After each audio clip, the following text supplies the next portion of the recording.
నమస్కారం అన్నో, ఎట్టున్నారు? బాగున్నారా? ఇప్పుడే కల్కి మూవీ చూడడం జరిగింది. మూవీ ఎలా ఉందంటే, ఫస్ట్ ప్రభాస్ జాతకం సరిగ్గా లేదు, ప్రభాస్ జీవితంలో హైయర్స్ అనేవి లేవు అన్నోని పట్టుకోండి ఫస్ట్. ఇక సెకండ్ వన్ వచ్చేసి మన మైథాలజీని ఇంతకంటే గొప్పగా ఇంకెవరైనా ప్రజెంట్ చేయగలిగితే లైఫ్ టైం సెటిల్మెంట్. అట్లుంది మూవీ. ఏమన్నా సినిమాని అసలు స్టార్టింగ్ నుంచి ఎండింగ్ వరకు ఎక్కడ బోర్ కొట్టదు. ఆ విజువల్స్ కానీ, టేకింగ్ కానీ, స్క్రీన్ ప్లే కానీ, ఆ యాక్షన్ సీక్వెన్స్ కానీ మార్వలెస్. రాజమౌళి బాహుబలి సినిమాతో ప్యాన్ ఇండియా లెవెల్కి తీసుకెళ్తే మన సినిమా స్థాయిని, నాగార్జున మాత్రం ప్యాన్ వరల్డ్ స్థాయికి తీసుకెళ్లాడు. ఆ రేంజ్లో ఉంది సినిమా. కొన్ని స్పాయిలర్స్ రావచ్చు, ఎన్ని స్పాయిలర్స్ వచ్చినా మీరేం ఫీల్ అవ్వకండి, అంతకు మించి ఉంది సినిమా. సినిమా స్టార్ట్ అవ్వడమే కురుక్షేత్ర సంగ్రామంలో స్టార్ట్ అవుతుంది. అక్కడ యుద్ధాన్ని ముగించాలనే ఉద్దేశంతో అశ్వత్థామ అలాగే తన తండ్రిని కోల్పోయానన్న బాధతో బ్రహ్మాస్త్రాన్ని ప్రయోగిస్తాడు. అయితే తన తండ్రి ద్రోణాచార్యుడు ఆ బ్రహ్మాస్త్రాన్ని ప్రయోగించడం మాత్రమే నేర్పిస్తాడు తప్ప దాన్ని నిర్వీర్యం చేయడం మాత్రం నేర్పించాడు. అందుకే ఇక తనకు నిర్వీర్యం చేయలేడు. కృష్ణుడికి భయపడి దాన్ని నిర్వీర్యం చేయలేక ఉత్తర గర్భంలోకి ప్రవేశపెడతాడు ఆ బ్రహ్మాస్త్రాన్ని. కానీ కృష్ణుడు తన మాయాశక్తితో ఉత్తర గర్భంలోకి ప్రవేశించి ఆ బ్రహ్మాస్త్రం నుండి ఆ శిశువును కాపాడి ఆ తర్వాత అశ్వత్థామ దగ్గర ఉన్న మణిని తీసుకొని అశ్వత్థామని శపిస్తాడు. కలియుగాంతం వరకు చీము నెత్తురు కారుతూ ఇలాగే అంటే సజీవంగా పడుండు, ఒక శాపగ్రస్తునిపై పడుండు అని శపిస్తాడు. ఆ తర్వాత సినిమా డైరెక్ట్గా ఫ్యూచర్కి వెళ్ళిపోతుంది, అంటే కలియుగాంతానికి వెళ్ళిపోతుంది సినిమా.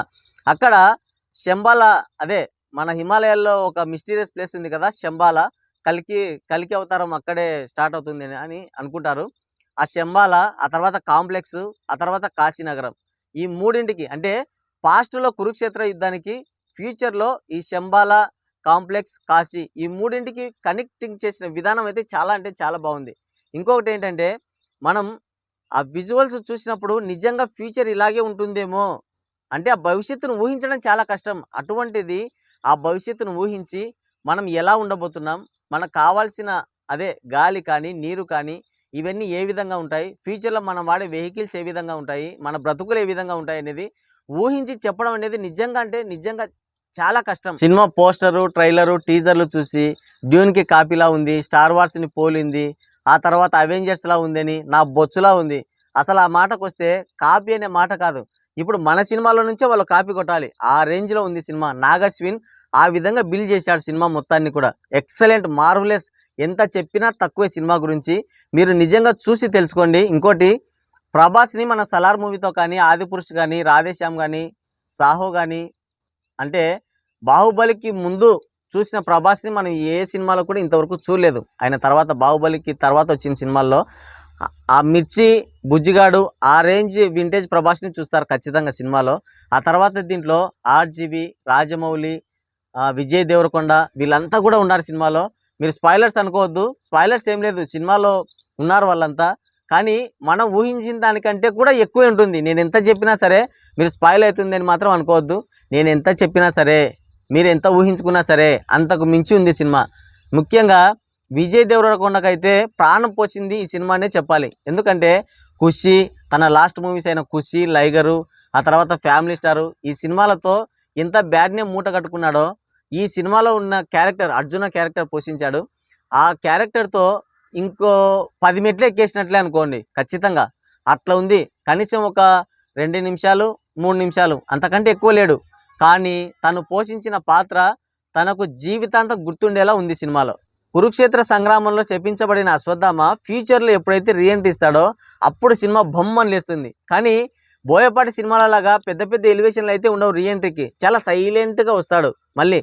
ఆ తర్వాత ఒక యాక్షన్ సీక్వెన్స్ ఉంది, ఇంకా సినిమాను ఒక రేంజ్కి తీసుకెళ్ళింది అనుకోండి, ఇంకా మాటల్లో చెప్పడం కూడా కష్టం, మీరు ఖచ్చితంగా థియేటర్లో చూసి తెలుసుకోవాలి. ఆ రేంజ్లో ఉంది ఆ యాక్షన్ సీక్వెన్స్. అసలు అశ్వత్థామని చూపించిన విధానానికే నేను ఫ్లాట్ అయిపోయాను. ఆ 200 రూపాయలు కాదు, 500 రూపాయల టికెట్, 1000 రూపాయల టికెట్ అయినా కేవలం అశ్వత్థామ క్యారెక్టర్ని ఎస్టాబ్లిష్ చేసినందుకు ఇచ్చి రావచ్చు. ఆ రేంజ్లో ఉంది అశ్వత్థామ. మామూలుగా అశ్వత్థామ కురుక్షేత్ర మహాభారతం ప్రకారం అయితే ఒక వారియర్, అంటే దాదాపుగా 8 నుంచి 10-12 అడుగుల హైట్ ఉంటాడు. అటువంటి అశ్వత్థామని నిజంగానే మన రియల్గా అశ్వత్థామే మన ముందుకు వచ్చాడా అన్న రేంజ్లో చూపించినాడు సినిమాలో. ఈ నిజం చెప్పాలంటే అమితాబ్ బచ్చన్ ఈ క్యారెక్టర్ని చించి పారేసినాడు. ఒక్క మాటలో చెప్పాలంటే, ఇంకా అంతకుమించి నేను చెప్తే బాగుండదేమో. క్యారెక్టర్ని, ఆ అశ్వత్థామ క్యారెక్టర్నే డామినేట్ చేసినాడు అనుకోండి. మరి చూపించిన విధానం అలా ఉందో లేదంటే ఆయన అట్లా నటించినాడో మనకైతే ఇంకా చెప్పలేం మాటల్లో. ఆ రేంజ్లో ఉంది. ఒకానొక సమయంలో అంటే ప్రభాస్ కాదు అమితాబ్ బచ్చన్ హీరో అన్నట్లు చూపించినారు అశ్వత్థామని. నిజంగా సినిమా మొత్తానికి అశ్వత్థామ క్యారెక్టర్ హైలైట్ అంటే హైలైట్. ఆ రేంజ్లో ఉంది అశ్వత్థామ క్యారెక్టర్. నాకైతే భలే నచ్చింది ఆ క్యారెక్టర్ మాత్రం. ఆ 30 మినిట్స్ మనం వింటేజ్ ప్రభాస్ని చూస్తూ ఉంటాం. సినిమాలో ఇంకేం జరుగుతుందో ఏం జరుగుతుందని క్యూరియాసిటీతో అలానే కూర్చొని ఉంటాం. అరవము, గోల చేయం, ఏం జరుగుతుంది అంటే మనకు కావాల్సిన యాక్షన్ సీక్వెన్స్ కానీ మనకు కావాల్సిన డైలాగ్స్ కానీ అటువంటివి వచ్చే వరకు అలా స్తబ్దుగా కూర్చొని ఉంటాం. ఇక ప్రీ ఇంటర్వెల్ నుంచి సినిమా పైకి లేచింది. ఇంటర్వెల్ అయితే మనం అసలు ఎక్స్పెక్ట్ చేయము. ఇంకా మనం ఎక్స్పెక్ట్ చేసిన దానికంటే 1000 రెట్లు ఎక్కువ ఉంది సినిమాలో. ఇంటర్వెల్ యాక్షన్ సీక్వెన్స్ అయితే మార్వలెస్. ఎంత అసలు నాకైతే క్లైమాక్స్ కంటే కూడా ఇంటర్వెల్ సీన్ చాలా, అంటే ఆ ఫైట్ యాక్షన్ సీక్వెన్స్ నాకు అదే నచ్చింది సినిమాలో మాత్రం. మామూలుగా అయితే క్లైమాక్స్ కూడా చాలా అంటే చాలా బాగుంది. కానీ ఆ ఎగ్జైట్మెంటో ఏమో తెలియదు కానీ ఫస్ట్ హాఫ్లో వచ్చే ఇంటర్వెల్ సీన్ దగ్గర ఉండేటువంటి ఆ ఫైట్ సీక్వెన్స్ అయితే నాకు చాలా అంటే చాలా బాగా నచ్చింది. ఆ ఫైట్ సీక్వెన్స్ కోసమైనా మళ్ళీ ఒకసారి వెళ్ళాలి సినిమాకి, అట్లుంది ఆ ఫైట్ యాక్షన్ సీక్వెన్స్ మాత్రం. మామూలుగా రాజమౌళి పాన్ ఇండియా లెవెల్కి తీసుకెళ్ళాడు. కానీ నాగార్జున మాత్రం నిజంగానే పాన్ వరల్డ్ స్థాయికి తీసుకెళ్ళాడు. అసలు ఎక్స్పెక్ట్ చేయం. నిజంగా ఒక ట్రైలర్ చూసిన తర్వాత అందరూ Dune copy, Avengers, star wars అంటుంటే నిజంగానే కొంచెం భయం వేసింది. అరే 700 కోట్ల బడ్జెట్ మన తెలుగు సినిమా స్థాయిని పెంచుతుంది అనుకుంటే కాపీ మార్క పడింది అని కొంచెం ఎక్కడో ఒక ఫీల్ మనిషికి, అంటే ఎవరికైనా. అంటే నేను కేవలం ప్రభాస్ ఫ్యాన్ అని కాదు, నేనేంటంటే జనరల్గా ఒక సినీ లవర్ని. మన సినిమా స్థాయిని పెంచాలనే ఉద్దేశంతో ఏ సినిమా అయినా చూస్తాను. అందులో పాన్ ఇండియా మూవీ మన పురాణాల మైథాలజీని బేస్ చేసుకొని ఎన్నో సినిమాలు తీశారు హాలీవుడ్లో కానీ అటు సైడు. కానీ మన వాళ్ళు ఎప్పుడు కూడా ఆ విధంగా ఆలోచించలేదు. ఇప్పుడు ఫస్ట్ టైం మన మైథాలజీని యూజ్ చేసి నిజంగానే మన మైథాలజీలో ఉన్నటువంటి క్యారెక్టర్ని ఎస్టాబ్లిష్ చేస్తూ పాన్ ఇండియా లెవెల్లో ఒక సినిమా తీస్తున్నాడంటే దానికి కాపీ మార్క పడింది అనేసరికి కొంచెం ఫీల్ అయ్యాను. అరే నిజంగానే సినిమా అంటే కొంచెం అటు ఇటు అయినా సరే కాపీ మార్క పడితే ఇంకా సినిమా మొత్తం అసలుకే ఎసరు. ఇంకా ఎవడు కూడా అంత బడ్జెట్ పెట్టడానికి ముందుకు రాడు. ఆ తర్వాత ఇటువంటి సినిమాలు మనకు చూసే భాగ్యం కలగదు. ఇంకా అంటే వెనకంజే వేస్తారు. ఓహో ఈ సినిమాలు ఇక వర్కౌట్ అవ్వవు. మనకు ఎంతసేపు ఉన్నా కూడా 4 ఫైట్లు, 4 పాటలు అంతే. ఎలివేషను, బోయమామ లాంటి, స్కంద లాంటి సినిమాలే నచ్చుతాయి మామూలుగా చెప్పాలంటే. అదే కొంతమంది డ్యూన్కు కాపీ మన వాళ్ళు కూడా కాపీ మార్క వేసి సినిమాని ఏదో బద్నాం చేయాలనే ఉద్దేశంతోనో, లేదంటే వాళ్ళ అతి తెలివి ఉపయోగించారో, లేదంటే వాళ్ళ వ్యూస్ కోసమో, లేదంటే సబ్స్క్రైబర్స్ కోసమో అలా చెప్పారో నాకైతే తెలియదు. కానీ సినిమాని మాత్రం ఖచ్చితంగా దెబ్బతీయాలనే ఉద్దేశంతోనే చాలా వీడియోలు చేశారు. నేను అవన్నీ కూడా చూశాను. కానీ ఈ సినిమా మాత్రం మనం ఊహించనంత, మన ఊహకు అందనంత ఎత్తులో ఉంది సినిమాను. పాన్ వరల్డ్ స్థాయికి 1000 కోట్లు వసూలు, 1000 కోట్ల బొమ్మనా కాదని కూడా వీడియోలు చేసినారు. చాలా వరకు 1000 కోట్లు వసూలు చేస్తుందా లేదా అనుకున్నా. 1000 కోట్లు కాదు, 3000 కోట్ల బొమ్మ ఇది. నేను చెప్తున్నాను కదా, 3000 కోట్ల బొమ్మ. ఆ రేంజ్లో ఉంది. అసలు నాగశ్విన్కి వచ్చిన ఆ థాట్కి నిజంగా దండేసి దండం పెట్టవచ్చు. ప్రభాస్ ఫ్యాన్స్ అయితే నాగశ్విన్ ఎక్కడున్నాడో ఎత్తుకొచ్చి మరీ పాలాభిషేకం చేయొచ్చు. ఆ రేంజ్లో సినిమా ఉంది. ప్రభాస్ని అలాగే చూపించాడు, ఆ క్యారెక్టర్స్ని అలాగే ఎస్టాబ్లిష్ చేశాడు. నిజంగానే పాన్ వరల్డ్ స్థాయిలో మనం కాపీ కొట్టడం కాదు, ఇప్పుడు మనల్ని చూసి వాళ్ళు జడుచుకుని ఉంటారు మన సినిమాల్లో. అంటే ఆ రేంజ్లో చూపించినాడు అనమాట. చాలా వరకు అయితే అంటే టెక్నాలజీని బాగా యూజ్ చేసినాడు సినిమాలో. అంటే ఫ్యూచర్లో మనం ఎలా ఉంటాం, మనకు కావాల్సిన వసతులు ఎలా ఉంటాయి, మనం వాడే వెహికల్స్ ఎలా ఉంటాయి, మనం యూజ్ చేసే వెపన్స్ ఎలా ఉంటాయి, ఇవన్నీ కూడా మన ఊహకు అందని విధంగా నిజంగానే ఇలా ఉంటాయేమో ఫ్యూచర్లో, మన ఫ్యూచర్లో ఇలాగే ఉండబోతున్నామేమో అనే విధంగా మనల్ని కనెక్ట్ చేశాడు సినిమాకి. నిజంగా అంటే మైథాలజీని, మన పురాణాలని చాలా వరకు అవహేళన చేశారు చాలామంది. ఇటువంటివి చూసినప్పుడు మనసుకి కొంచెం ప్రశాంతంగా ఉంటుంది. అరే నిజంగా అంటే కొంతమంది తెలుసుకుంటారు, అరే నిజమేనేమో, ఇవి పుక్కిటి పురాణాలని కొట్టి పారేసినోళ్లకు మెదడు కిందికి వచ్చి ఉంటుంది. ఇది చూసిన తర్వాత కొంచెం బ్రెయిన్ పెట్టి ఆలోచన చేస్తారు. ఓహో నిజంగానే ఇవి పుక్కిటి పురాణాలు కాదు, నిజంగానే జరిగిన స్టోరీలు, నిజంగానే ఫ్యూచర్లో ఇలా ఉండబోతుందేమో, ఇవి పుక్కిటి పురాణాలు కాదు, నిజంగానే ఇందులో ఏదో ఉంది అని కొంచెం శ్రద్ధ కలుగుతుంది. కొంచెం భయం, భక్తి అలాంటివన్నీ కూడా కలుగుతాయి మనిషిలో. సినిమా మాత్రం ఒక్క మాటలో చెప్పాలంటే చెప్పడం వేస్ట్. ఖచ్చితంగా మీ కుటుంబ సభ్యులతో, మీ ఫ్యామిలీతో, ఫ్రెండ్స్తో ఖచ్చితంగా సినిమాకి వెళ్ళి చూడొచ్చు. ఎటువంటి బోల్డ్ కంటెంట్ కానీ, ఫ్యామిలీకి ఇబ్బంది కలిగించే సీన్స్ కానీ ఏవి కూడా లేవు. సినిమా మాత్రం హై లెవెల్లో ఉంది. ఖచ్చితంగా మీరు ఫ్యామిలీతో, ఫ్రెండ్స్తో, లేదంటే మీరు ఒంటరిగా ఒకసారి వెళ్ళండి. వెళ్ళిన తర్వాత ఫ్యామిలీని తీసుకెళ్ళండి. మన మన మన మన చరిత్ర మనకు తెలియాలి ఖచ్చితంగా. నాగాశ్విన్ని మాత్రం ఎంత మెచ్చుకున్నా తక్కువే, ఎంత మెచ్చుకున్నా తక్కువే. ప్యాన్ వరల్డ్ స్థాయిలో సినిమాని నిలబెట్టాడు. ఇక ప్రభాస్ మాత్రం ఎక్సలెంట్. సినిమాలో మాత్రం వింటేజ్ ప్రభాస్ని చూస్తాం. ఆ కటౌట్కి కానీ ఇప్పుడు బాహుబలి తర్వాత మళ్ళీ ఆ రేంజ్ సినిమా పడిందంటే అది ఖచ్చితంగా కల్కినే. సలార్ మూవీ అని అంటుంటారు కానీ నాకైతే మాత్రం బాహుబలి తర్వాత నిజంగా కల్కి మూవీని, అంటే అన్ని క్యారెక్టర్స్ ఉన్నాయి, అంటే ఎమోషన్ ఉంది, కామెడీ ఉంది, ఆ తర్వాత మంచి యాక్షన్ సీక్వెన్సెస్ ఉన్నాయి, అన్నిటిని మిళితం చేసి ఉన్న సినిమా కల్కి. ప్రభాస్కి మాత్రం బాహుబలి తర్వాత one of the best character, one of the best movie.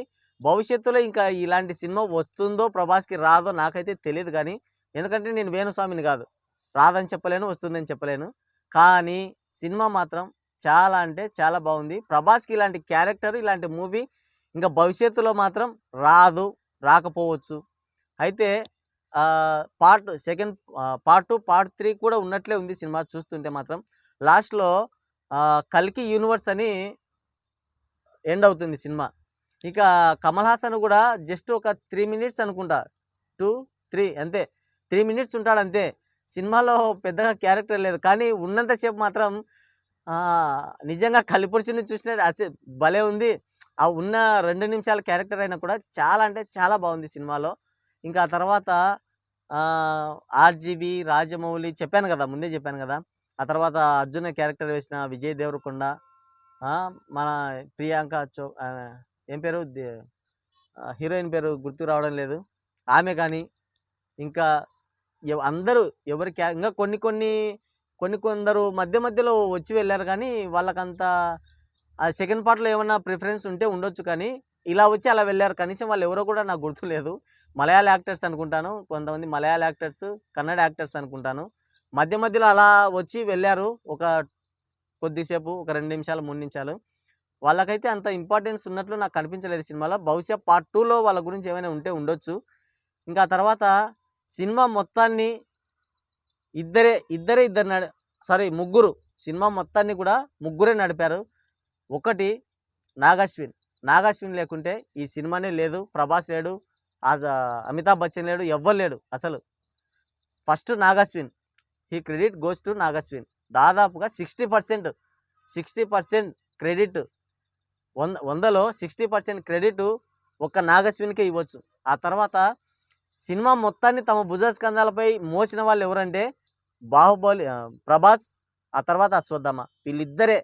వీళ్ళిద్దరే ఈ సినిమాని తమ భుజస్కంధాల మీద మోసినారు సినిమాని మాత్రం. ఇక ఓవరాల్గా సినిమా ఎలా ఉందంటే మాత్రం యాక్షన్ కానీ, కామెడీ కానీ, స్క్రీన్ ప్లే కానీ, టేకింగ్ కానీ, డైరెక్షన్ కానీ, యాక్టింగ్ కానీ ప్రతి ఒక్కటి కూడా మనం ఊహించిన దానికంటే ఎక్కువే ఉన్నాయి సినిమాలో. నాకు తెలిసినంత వరకు సినిమా టికెట్ రేట్లు కొంచెం ఎక్కువ పెట్టారని కొంచెం ఫీల్ అయ్యాం, కానీ నిజంగా ఈ సినిమా చూసిన తర్వాత మాత్రం అది తక్కువ అనిపించింది నాకైతే. అంటే నేను ఒక సినీ లవర్గానో లేదంటే ఒక ప్రభాస్ ఫ్యాన్గానో ఈ సినిమా చూడలేదు. మన చరిత్రని ఎస్టాబ్లిష్ చేశారు, మన చరిత్రని ఇప్పటి జనరేషన్కి అర్థమయ్యే విధంగా చూపించారన్న ఉద్దేశంతో ఈ సినిమాకి వెళ్ళాను. నిజంగానే ఖచ్చితంగా ఫ్యూచర్ ఇప్పటి జనరేషన్కి చరిత్ర, మన మైథాలజీ, మన పురాణాలు ఏ విధంగా ఉన్నాయి, అవి నిజమా అబద్ధమా, లేదంటే ఫ్యూచర్ ఎలా ఉండబోతుంది అనేవి మాత్రం నాగాశ్విని చాలా పర్ఫెక్ట్గా డీల్ చేశాడు సినిమాలో. ఖచ్చితంగా మీరు ఫ్యామిలీతో, మీరు ఒంటరిగా వెళ్ళి సినిమా చూడండి, తర్వాత మీ ఫ్యామిలీని తీసుకెళ్ళండి మీకు డౌట్ ఉంటే. అది ఓవరాల్గా అయితే సినిమా అయితే చాలా అంటే చాలా బాగుంది. నేనైతే 5/5 రేటింగ్ మాత్రం 5/5. ఇంకంతే, ఒక్క పాయింట్ తక్కువ ఇచ్చేది ఏం లేదు. ఆ రేంజ్లో ఉంది సినిమా. మీరు వెళ్ళండి. మీరు కనుక సినిమా చూస్తుంటే నా రివ్యూ చూసిన తర్వాత నేను చెప్పింది తప్పైతే కింద కామెంట్ చేయండి, తప్పైనా రైట్ అయినా కింద కామెంట్ చేయండి. సినిమా మాత్రం ఆ రేంజ్లో ఉంది. 5/5 ఈ సినిమాకి మాత్రం నేను ఇచ్చే రేటింగ్. నా పర్సనల్ ఒపీనియనే కాదు ఇది, మీ అందరి ఒపీనియన్ కూడా, మీ ఒపీనియన్తో నా ఒపీనియన్తో మీ ఒపీనియన్ కూడా ఏకీభవిస్తారు ఖచ్చితంగా. అంటే నాతో మీరు ఏకీభవిస్తారు ఈ సినిమా చూసి వచ్చిన తర్వాత. కావాలంటే మీరు సినిమా చూస్తుంటే కింద కామెంట్ చేయండి, లేదంటే నా రివ్యూ చూసిన తర్వాత మీరు సినిమాకి వెళ్ళి మళ్ళీ నా రివ్యూకి వచ్చి కింద కామెంట్ చేయండి. నేను చెప్పింది తప్ప రైట్ అనేది కామెంట్ చేయండి. ఓకే, ఇది రివ్యూ. మరో మంచి రివ్యూతో మళ్ళీ కలుద్దాం. Thank you, bye.